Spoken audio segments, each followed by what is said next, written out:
എല്ലാവർക്കും നമസ്കാരം. അപ്പോൾ നമ്മളിങ്ങനെ സൈപ്രസിലൂടെയുള്ള യാത്ര തുടർന്നുകൊണ്ടിരിക്കുകയാണ്.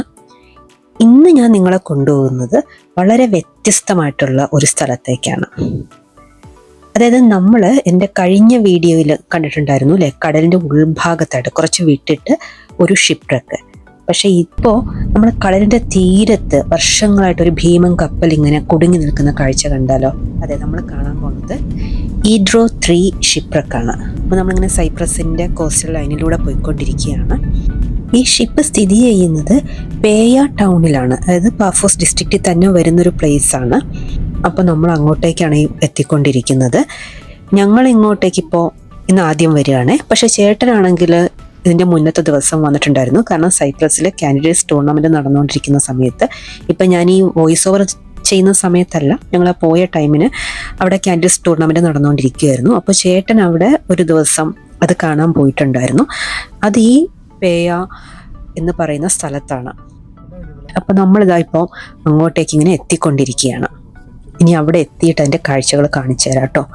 ഇത് സ്ഥിതി ചെയ്യുന്നത് അക്കാമസ് പെനിസുലയുടെ സൗത്ത് എൻഡിലായിട്ടാണ് വരിക. അപ്പം നമ്മൾ അങ്ങോട്ടേക്ക് ഇനി പോകുന്നുണ്ട്. അവിടെ നമുക്കൊരു ഗോർജ് കാണാനുണ്ട്. പക്ഷെ ആ വീഡിയോ ഞാൻ ഇതിൽ ഉൾപ്പെടുത്തിയിട്ടില്ല. ഇതിൽ നമ്മൾ ജസ്റ്റ് നമുക്ക് ആ ഷിപ്പ്രക്ക് കണ്ടിട്ട് വരാം. ഓക്കെ,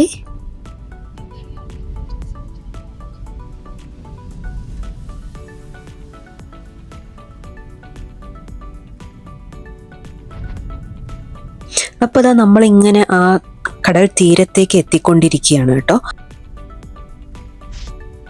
ഇവിടെ നമുക്ക് പാർക്കിംഗ് ഏരിയ ഉണ്ട് അപ്പുറത്ത്. അപ്പോൾ ചേട്ടൻ ഞങ്ങളിവിടെ കൊണ്ടുവന്ന് ഇറക്കിയിട്ട് അങ്ങോട്ട് പാർക്ക് ചെയ്യാൻ വേണ്ടി പോകാമെന്ന് പറഞ്ഞു. അപ്പോൾ ഇതാ കണ്ടോ, ഇതാണ് ആ ഷിപ്പ്രക്ക്. നമുക്ക് കണ്ടാൽ തോന്നുന്നു നമുക്കിങ്ങനെ കൈ എത്തിച്ച് തൊടാൻ പറ്റുന്നു. പക്ഷെ തൊടാൻ പറ്റില്ല. ഒരു 2 to 3 മീറ്റേഴ്സ് മറ്റോ ഫാറാണ്. ഏകദേശം അത്ര ദൂരം ഉണ്ട് തോന്നുന്നു. ഇവിടുത്തെ ഈ തീരം കണ്ടോ, അങ്ങനെ കാണാൻ പറ്റും. ഒരുപാട് സീ കേവ്സ് ഉണ്ട്. അതിന് വളരെ പ്രശസ്തമായൊരു സ്ഥലമാണ് ഇങ്ങനെ സീ കേവ്സും അതേപോലെ ലൈം സ്റ്റോണിൻ്റെ കല്ലുകളാണിത്. അപ്പോൾ അതിങ്ങനെ ലെയറായിട്ട് ഇങ്ങനെ ഇരിക്കുന്ന കാണാൻ പറ്റും. അപ്പോൾ നമുക്ക് തിരിച്ച് ഷിപ്പിൻ്റെ വിശേഷങ്ങളിലേക്ക് വരാം. ഈ ഷിപ്പ് എന്ന് പറയുന്നത് 1966 ബിൽറ്റ് ചെയ്തതാണ്. റിപ്പബ്ലിക് ഓഫ് സിയറ ലിയോൺ, എനിക്കറിയില്ല എൻ്റെ പ്രൊണൗൺസിയേഷൻ കറക്റ്റ് ആണോ എന്ന് ഞാൻ പറഞ്ഞത്. ഇത് ഒരു വെസ്റ്റ് ആഫ്രിക്കൻ കൺട്രിയാണ്. അതാണ് ഒഫീഷ്യലി ഫ്ലാഗ്ഡ്. ഇത് കണ്ടോ, നമുക്ക് വളരെ ക്ലിയർ ആയിട്ട് കേവ്സ് കാണാൻ പറ്റുന്നുണ്ട് ലൈം സ്റ്റോണിൻ്റെ. ഇത് വർഷങ്ങളായിട്ടുള്ള എറോഷൻ വഴി സംഭവിച്ചവയാണ് കേട്ടോ. ഇതിങ്ങനെ ഈ തീരം മുഴുവനുണ്ട് ഇങ്ങനെ ഒരുപാട് കേവ്സ്. അപ്പോൾ ഈ കാർഗോ ഷിപ്പ് 2011 ഒക്ടോബറിൽ ലിമാസോളിൽ നിന്ന് റോഡ്സിലേക്ക് പോയിക്കൊണ്ടിരിക്കുന്ന വഴിക്ക് 8 ഒക്ടോബറിന് ഉണ്ടായ കടൽക്ഷോഭത്തിലും കൊടുങ്കാറ്റിലും പെട്ടിട്ട് അതിൻ്റെ നിയന്ത്രണം വിട്ടിട്ട് ഇവിടെ വന്ന് കുടുങ്ങിയതാണ്. ആ സമയത്ത് ഇതിന് 9 ക്രൂ മെമ്പേഴ്സ് ഉണ്ടായിരുന്നു. അവരെ എല്ലാം എയർലിഫ്റ്റ് ചെയ്ത് രക്ഷപ്പെടുത്തി. ഇതിൻ്റെ ലെങ്ത് എന്ന് പറയുന്നത് മോർ ദാൻ 80 മീറ്റേഴ്സ് ആണ്. അതേപോലെ തന്നെ ഏകദേശം 2500ഓളം ടൺസ് ആണ് ഇതിൻ്റെ വെയിറ്റ്. ഇതിനെ തിരിച്ച് കടലിലേക്ക് കൊണ്ടുപോകാൻ വേണ്ടിയിട്ട് സാവേജ് കമ്പനീസ് ഒരുപാട് ട്രൈ ചെയ്തിരുന്നു. പക്ഷേ ഇവിടുത്തെ ശക്തമായ തിരമാലകൾ കാരണവും അതുപോലെ തന്നെ റോക്സ് കാരണവും ആ ശ്രമങ്ങളെല്ലാം പരാജയപ്പെട്ടു. ഇപ്പോൾ പക്ഷേ ഇവിടുത്തെ മുനിസിപ്പാലിറ്റി അങ്ങനെ ഒന്നും ചെയ്യുന്നില്ല. ഇതൊരു ടൂറിസ്റ്റ് സ്പോട്ടായിട്ട് മാറിക്കൊണ്ടിരിക്കുകയാണ്. നിങ്ങൾക്ക് ഈ ഷിപ്പ് കാണുമ്പോൾ അറിയാലോ, ഇത് കുറച്ച് ചരിഞ്ഞാണ് നിൽക്കുന്നത്. അതായത് ചരിഞ്ഞ ഗോപുരം എന്നൊക്കെ പറയുന്ന പോലെ ഒരു ചരിഞ്ഞ ഷിപ്പാണിത്. ഏകദേശം ഒരു 10 to 11 ഡിഗ്രി ആംഗിളിൽ ചരിഞ്ഞിട്ടാണ് ഇത് നിൽക്കുന്നത്.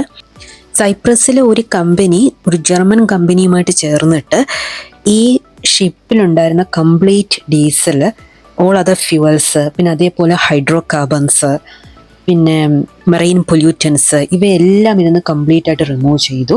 അല്ലെങ്കിൽ ആക്സിഡൻറ്റ്സ് ഉണ്ടാവാനുള്ള ചാൻസ് വളരെ അധികമായിരുന്നു. അതെല്ലാം കംപ്ലീറ്റായി റിമൂവ് ചെയ്തുകൊണ്ട് ഇത് സേഫാണ് ഈ ഷിപ്പ് ഇപ്പോൾ. അതേപോലെ തന്നെ ഇതിൻ്റെ ഹള്ള് വാട്ടർ ടൈറ്റ് സീലിംഗ് ചെയ്തിട്ടുണ്ട്. പക്ഷേ ഇതിൻ്റെ മുകൾ ഭാഗമൊക്കെ നോക്കൂലേ, ഇങ്ങനെ കാണുമ്പോൾ ആ കൂടി തുരുമ്പെടുത്ത് പോകുന്നുണ്ടെന്ന് തോന്നുന്നു. അവിടെ എനിക്ക് തോന്നുന്നു കുറേ കിളികളൊക്കെ ഇപ്പോൾ കൂട് വെച്ച് താമസിക്കുക എന്നാണ് തോന്നുന്നത്. ഈ ഷിപ്പ് കാണുമ്പോഴേ നമ്മൾ മനുഷ്യനെ എത്രയൊക്കെ വളർന്നു, ടെക്നോളജിക്കലി എത്രയൊക്കെ ഇമ്പ്രൂവ്ഡ് ആയി എന്നൊക്കെ പറഞ്ഞാലും പ്രകൃതിയുടെ ഒരു നിമിഷത്തൊരു വിളയാട്ടം മതി അല്ലേ, നമ്മളൊന്നുമല്ല എന്ന് നമുക്ക് തിരിച്ചറിയാൻ. അതാണ് എനിക്കിത് കാണുമ്പോൾ തോന്നുന്നത്. പക്ഷെ അതിനോടൊപ്പം തന്നെ തോന്നുന്നത് എന്താ അറിയോ, ഇങ്ങനൊരു ഷിപ്പ്രക്ക് സംഭവിച്ചത് കൊണ്ടല്ലേ നമ്മൾ ഈ ഷിപ്പിനെ തിരിച്ചറിയുന്നത് അല്ലേ. ഇപ്പോൾ ഈഡ്രോ 3 അല്ലെങ്കിൽ ഞാൻ എൻ്റെ മുന്നത്തെ വീഡിയോസിൽ കാണിച്ചിരുന്ന MV ഡിമെട്രിയോസ് 2 എന്നൊക്കെ പറയുന്ന ഷിപ്സിനെ ആ ഒരു പേരിൽ അത് നമുക്ക് തിരിച്ചറിയാൻ കഴിഞ്ഞത് ഇങ്ങനൊരു സംഭവം ഉണ്ടായത് കൊണ്ടല്ലേ. അല്ലെങ്കിൽ ഇതും എത്രയോ കാർഗോ ഷിപ്സ് ഉണ്ട് നമ്മുടെ ഈ ലോകത്ത്. അതുപോലെ തന്നെ പേരറിയാതെ ആരും തിരിച്ചറിയാതെ പോകുമായിരുന്നില്ലേ അല്ലേ. അപ്പൊ രണ്ടും കൂടി നമുക്കൊരു പോസിറ്റീവ് ആൻഡ് ഒരു നെഗറ്റീവ് സൈഡ് നമുക്കിതിൽ കാണാൻ പറ്റുന്നുണ്ട് അല്ലേ. എന്തായാലും നമ്മൾ ഇവിടെ ഈ വിശേഷം അവസാനിപ്പിക്കുകയാണ്. അടുത്തൊരു വീഡിയോ വീണ്ടും കാണുന്നവരെ ബൈ ബൈ.